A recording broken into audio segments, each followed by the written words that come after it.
Hi, this is Sahir from Easy PC, and today we are going to discuss the topic called prokaryotic DNA replication.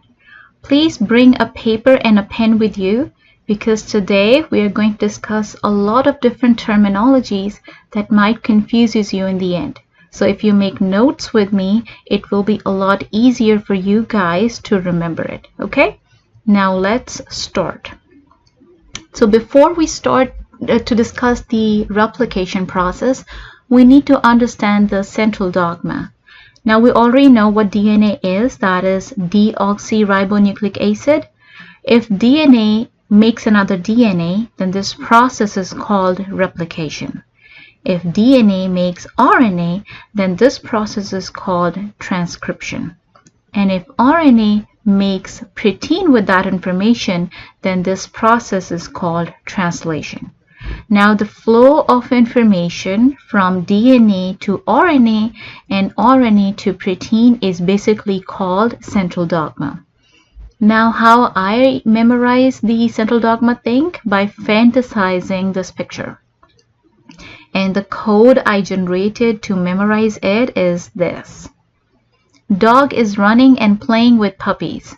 Here the D stands for DNA, R stands for RNA, and P stands for proteins. The central of attention here is mother, and they are dogs, so central dogma. Bingo, right? Okay, next. Before I start discussing the steps of replication, we need to understand the three proposed models of DNA replication, and that is conservative, semi-conservative, and dispersive. Conservative model says that an entirely new molecule is synthesized from a DNA template which remains unaltered. Now look in the picture. This blue strand is basically the parental DNA we have, and this parental DNA makes the newly synthesized DNA that is in yellow color we have here without any change. It means that the daughter DNA, daughter should look exactly like mother. But that's not always the case, right? They can look different. So in that sense, this model is not fitting here. Okay, the next model is called semi-conservative model, and this model says that each new molecule consists of one newly synthesized strand and one template strand. Now look in the picture again. This blue DNA is the parental DNA we have. It unwinds itself into single strand, and newly synthesized strand that is in yellow color is attached with it. Okay? Now, if that's the sense, then we have the chances of diversity here. It means that a daughter can look different from a mother, so it is making sense. The last model we have to discuss here is called dispersive model, and this model says that new molecules are made up of segments of new and old DNA. Again, look in the picture. We have the blue DNA, like parental DNA, and this parental DNA is going to disrupt into small pieces, and these pieces, each piece is generating a new DNA here, and it's attached to itself. We can see the possibility of diversity here as well. Now the question is, which model is the right model? To prove that, we are going to discuss an experiment here called Meselson-Stahl experiment. Now what they did is, they know that DNA is made up of nucleotides, and nucleotides have nitrogenous bases there. So they took two different mediums, a light medium with N14 and a heavy medium of N15. Initially, they grew bacteria in N15 medium and wait for the time when all the bacteria have N15 isotope in their nucleotides.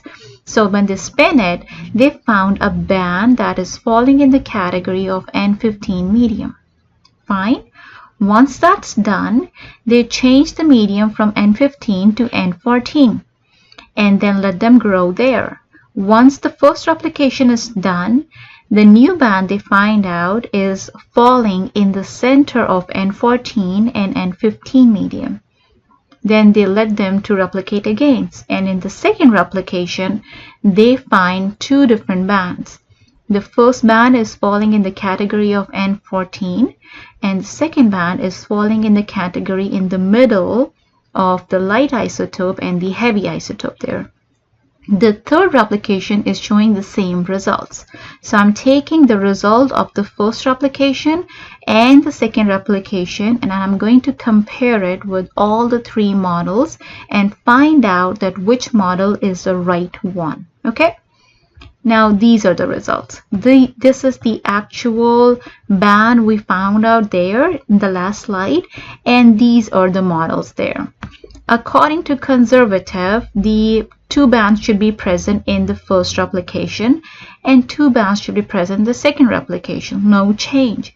Well, that's not the case in the original one. It means this process or this model is the wrong one.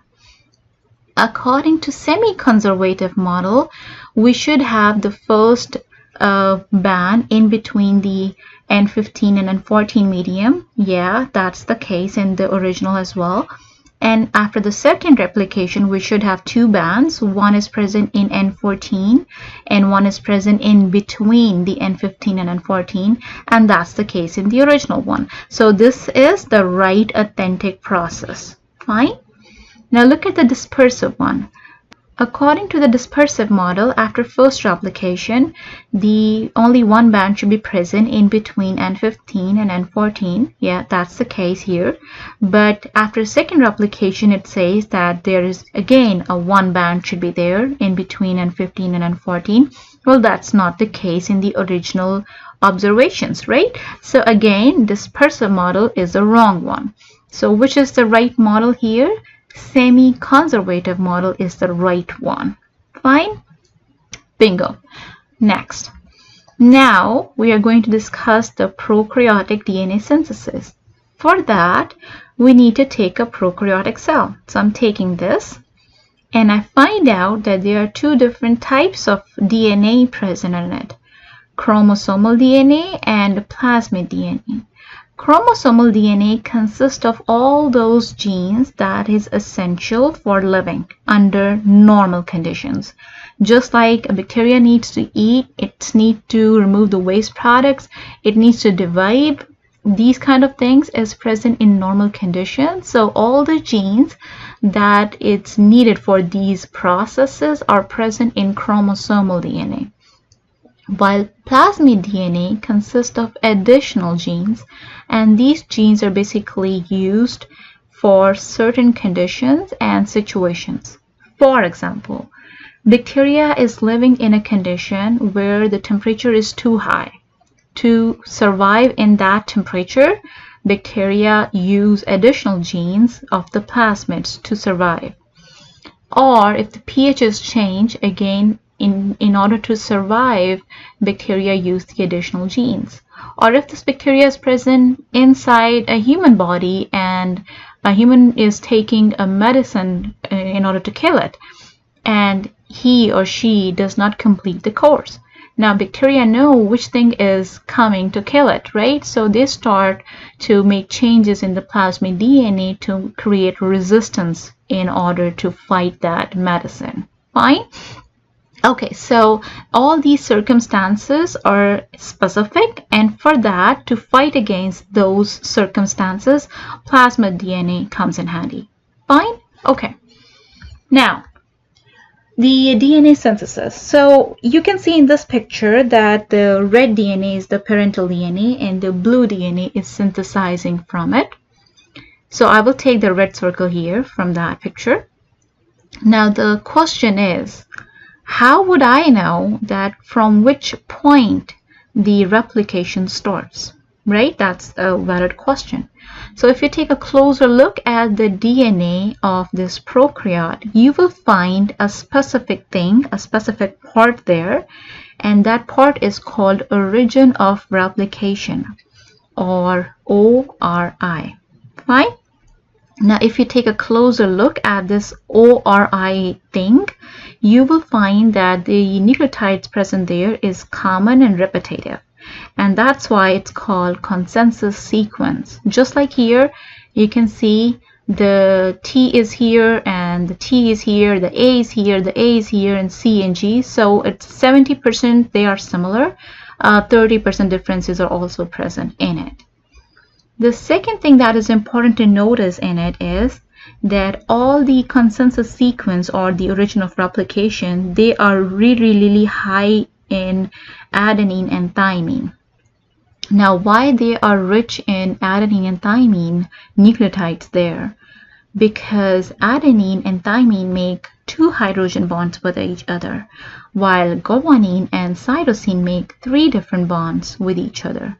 To break 2 bonds is easier than to break 3 bonds there, right? So that's why the segment of origin of replication are rich in adenine and thymine. Fine? That makes sense, right? Okay, next. Now in this picture, I took the original picture of E. coli genome, and this yellow portion is showing you that this is the origin of replication, or ORIC here.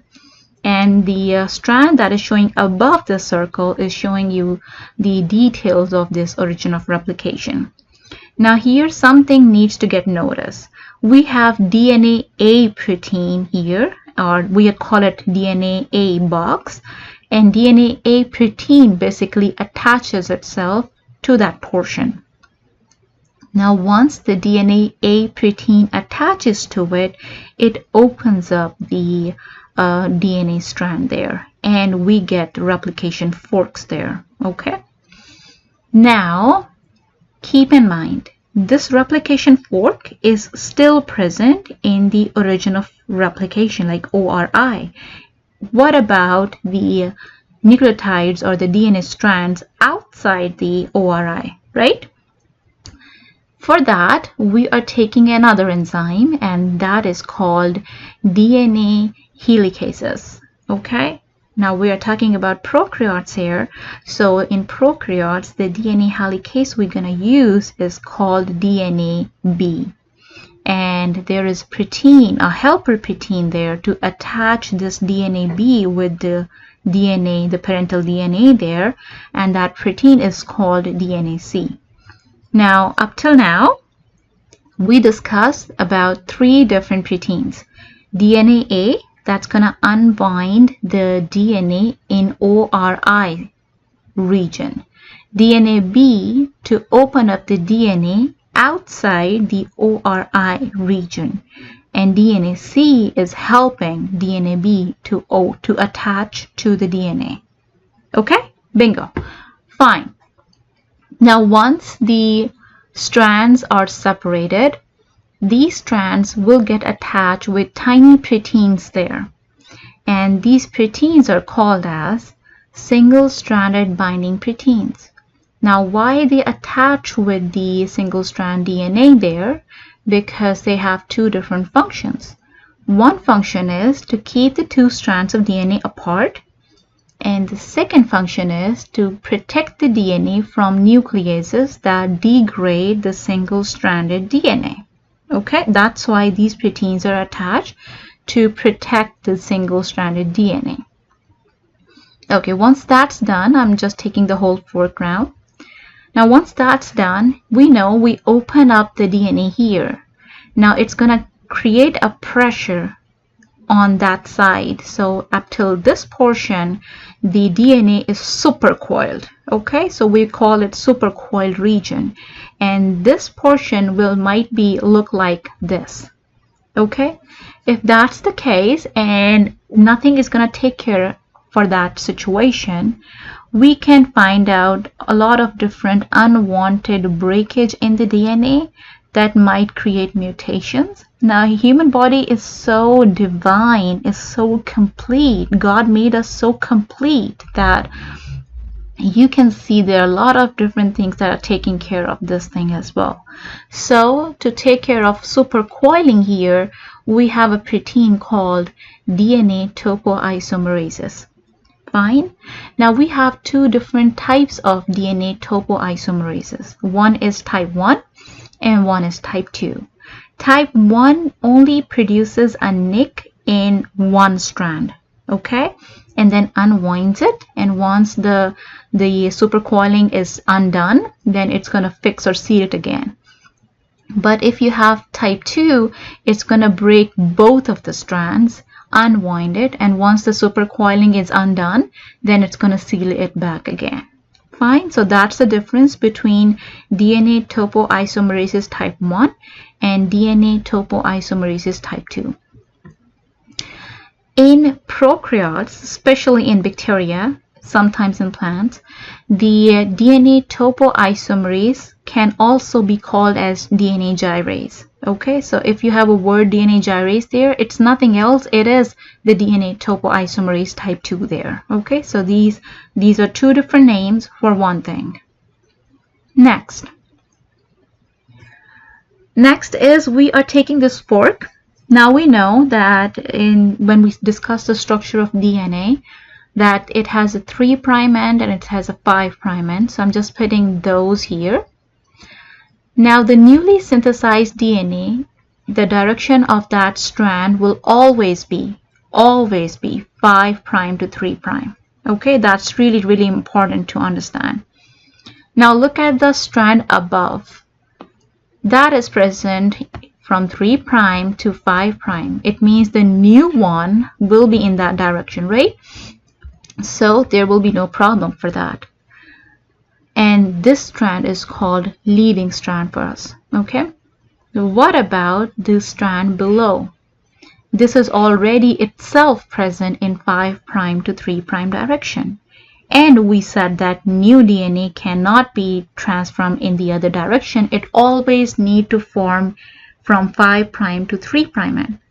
So in this case, we have a small fragments from 5' to 3' ends generated like this. So that's why this strand is called as lacking strand, and these fragments are called as Okazaki fragments. Fine? Okay. Now we know the direction of the enzymes, right? So I'm just putting the 3' and 5' again. Now we need an initiator here to attach the nucleotides one by one with this parental DNA. And that initiator is basically called an RNA primer. Why RNA? Why not DNA, right? There is a question. The answer of this question is, in RNA primer, we do have the OH group on carbon number 2.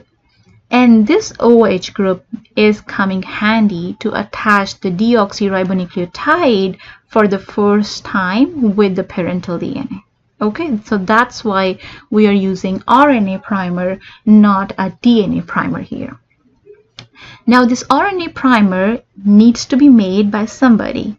So the thing that makes this RNA primer is called primase. It comes in the category of RNA polymerase. And as we are talking about prokaryotes here, so it is also called DNA-G. Now keep in mind, this is only one thing, okay? But there are 3 different names for that one thing. The function of all these names or all these proteins is to synthesize RNA primer. But it can be called primase, it can be called RNA polymerase, and it can be called DNA-G.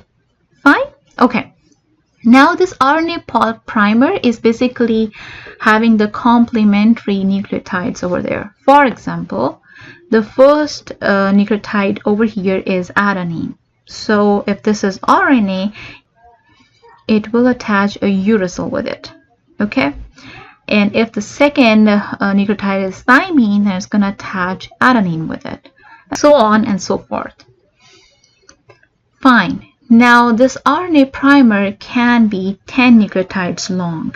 Okay?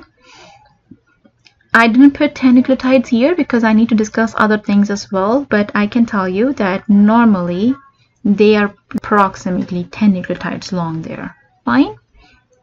Okay, we did discuss these primase, RNA polymerase, DNA-G here, and we did discuss a group of proteins before, the DNA helicases, that is DNA B and DNA C.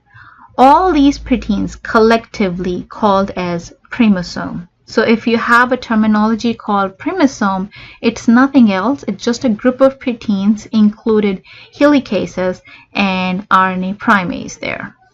Fine? Okay. Now, we need to attach deoxyribonucleotides with this primer, right? That's why the OH is here. For that, we are using another protein named as DNA polymerase. And this is the protein here. Fine? Now, this protein is going to attach nucleotide one by one while shifting from here to there like this. Okay. Now, which DNA polymerase is doing that? Because DNA polymerase, again, is a big category, having a lot of DNA polymerases there. So specifically, the DNA polymerase that is doing this function is called DNA polymerase 3. Now, look at this picture. In this picture, you can see this is the leading strand, and this is the lagging strand. The red portion is basically the RNA primer. And this light green portion is basically the DNA, the newly synthesized DNA we have. And this gray strand is showing you the parental DNA. Fine. Now, in the red box, you have the DNA polymerase 3, like all the subunits are there. The important thing to remember here is this beta subunit. And you can see it as a kind of clamp around the DNA, so it doesn't leave DNA, but it just slides on it. Attach one nucleotide at a time with it. Fine? Okay, next. Now, how DNA polymerase 3 is attaching nucleotide one by one with the new strand here, right? That's the question. So, for example, if this is the new nucleotide, it's going to attach. And this is the newly synthesized DNA strand we have here. This is the OH group it's going to attach with. So this is the newly synthesized DNA you have, and it's called guanosine triphosphate deoxyribonucleotide, right? Okay. Once it's attached, the phosphate group is going to attack this OH and leave the 2-phosphate group here like this. Okay. And the other name of this diphosphate is called pyrophosphate. Fine, so there are two different names of same thing again. Fine. Now, for example, this DNA polymerase 3 start adding nucleotides. So the first one is C, so it's going to attach G there. And then the G, it needs to attach C there. But accidentally, it attaches a thymine instead of cytosine there. Fine, it made a mistake. Now again, the life is so beautiful. This DNA polymerase 3 also have a side activity. And that activity is called 3' to 5' exonuclease activity. What it's going to do that, it's going to come back in this direction, remove this thymine group and attach the cytosine here. Okay, so it is also doing the proofreading for ourselves, right? Okay, next. Again, we know this is the leading strand, that's the lagging strand. We already know how the RNA primer is attached with the nucleotides there and how the Okazaki fragments are attached with it. Okay, now we need to remove these RNA primers because we don't have any RNA in the DNA strands, right? It cannot exist there. So to remove that, we have another protein, and this time we have DNA polymerase 1. Now what this DNA polymerase 1 is going to do, it has the activity called 5' to 3' exonuclease activity. And this is going to affect or attack the primer. And it's going to remove it from all the strands. Fine. DNA polymerase 1 have another activity as well. And this activity is going to replace the RNA primer with the nucleotide, the deoxyribose nucleotides over there. So I'm going to attach those. And this activity is called 5' to 3' polymerase. Now, DNA polymerase 1 can also make mistake, right? So it also have the proofreading activity as well, and that is 3' to 5' exonuclease activity. Okay, so there should be no problem in making the right nucleotide strands there. Fine. Once that's done, now we have different tiny portions of nucleotides, but they are not attached with each other. In order to attach these segments with each other, we need another protein, and this time we are taking DNA ligase. Now this DNA ligase is going to bind these proteins together and make it a single strand of DNA over there. Fine. Last but not the least, how we know that the replication process is done and the polymerase will not need to add any more new nucleotide, right?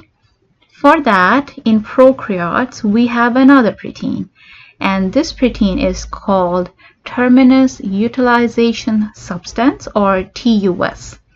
And it's going to halt the activity of DNA polymerase, and that's how the process of replication is done. Fine? Okay. Now we have a 3-second quiz instead of 5, because you just need to tell the function of the proteins I'm going to tell you. Okay? Let's get ready for that, okay? First protein is helicase. 3, 2, 1. It helps to unwind the parent DNA. Primase. 3, 2, 1. It synthesizes the RNA primer. Single strand binding protein. 3, 2, 1. It keeps the DNA apart, and it also protects the DNA from degradation. Last but not the least, topoisomerase 2. 3, 2, 1.